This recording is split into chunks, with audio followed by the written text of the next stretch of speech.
I'm above average Adam, and as long as you're here, that's what matters. So welcome to my world. I hope that these videos can provide some insight as to how you can improve in any activity that you might be doing. Welcome to episode 3 of how to go from badder to better.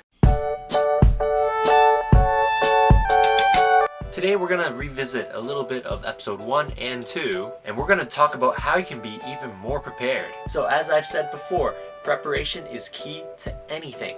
I mean, it's pretty difficult to be over-prepared. You might end up doing more work beforehand, but when it comes down to it and it becomes easier, then you're in a better place. Because it's always harder to build from the ground up, going from 0 to 100. If you have the foundation, the roots, the plan, the blueprint, it makes it easier. I can't stress it enough. I used to be a Boy Scout. Be prepared. Let's say you're packing clothes to go to a winter camp. If you don't pack enough clothes, you're screwed. Trust me, it gets cold. If you overpack, you don't have to wear everything. And if anything, you can always burn clothes and make a bonfire. But if you don't have it in the first place, it's harder to add it now. Whereas you can always just not use something or save it for later. You're already prepared for next time. Always have that mentality that what you do now is in preparation for the future. For you to really excel at something, you want to have that mentality of thinking 2 steps ahead. You don't want to stop right now and be content. You want to be ready for something that's going to happen later. Like in badminton, you don't always have to win every shot. You can do a shot that won't exactly win, but it'll put you in a better spot to win maybe 2 shots from now. That's what we call a building shot. You're trying to build it to something bigger. A building shot can be just as effective. There's always a bigger picture. One shot is to prepare yourself for the next shot. A game is to prepare you for another game. Each tournament is to prepare you for another tournament, and each season or each year is to prepare you for the next year. A warm-up and cool-down is all preparation. A warm-up is preparation for the match to come, and a cool-down is for the preparation of the match afterwards. In badminton, you don't see a lot of people properly warming up, because people aren't athletes, they're badminton players. You shouldn't walk onto the court cold. You should walk on like you've already played a match and you're ready to go. If you're doing a race, you can't afford to make a mistake on your first race. As soon as you hit that start line, you gotta go at 100%. You can't build up from 0. You gotta be ready. Right when the sound hits, boom, 100% all the way through. You don't always get a warm-up race. You don't always get an easy match for the first match. Even if you do, you can't afford to go 50%. You can't afford to take it easy because you're not racing the other people. You're racing the clock. You're racing yourself. And you want to prove to yourself that you are always ready. You can't ease into 100% because when the sound is called, you're expected to hit 100% right away. So the warm-up is for you to gradually increase in intensity to build up to 100%.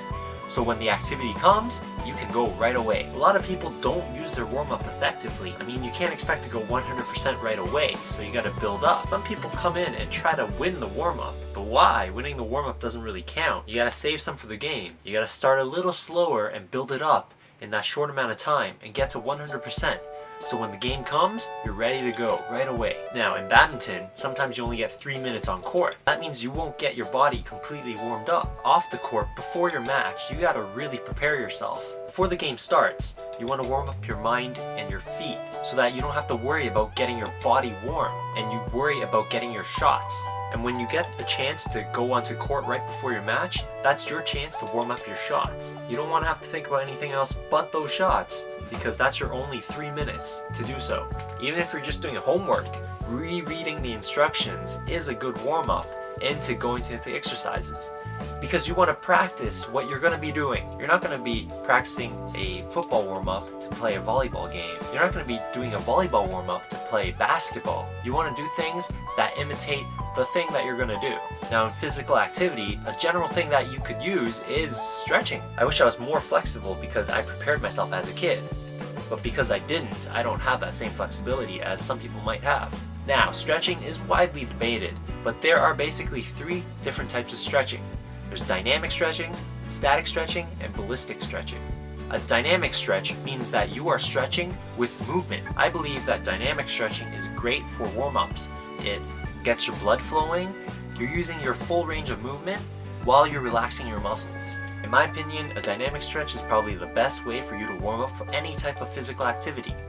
You just have to find out what muscles you're using and make it specific to that. It gets the right activation without overstressing your muscles. Now, static stretches are probably the best for a cool down because after using your muscles for the activity, your muscles are going to be really tense. And a static stretch will break the muscles apart and loosen them up. And then you will be ready for the next match. Now the third type of stretch is called ballistic stretching. Ballistic stretching means that you use a lot of jerking or bouncing, and it is widely believed that it is to be bad. In ballistic stretching, there is added mobility in bouncing and jerking. That means you might go past your natural range of movement, meaning it could lead to injury.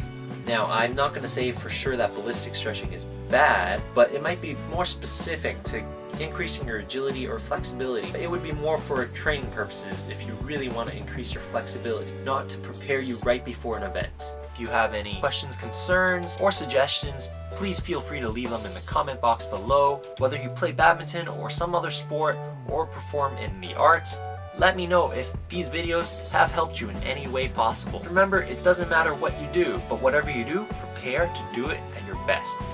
So with these changes, it's a little hard for me to prop the camera down. Far away prop! Oh!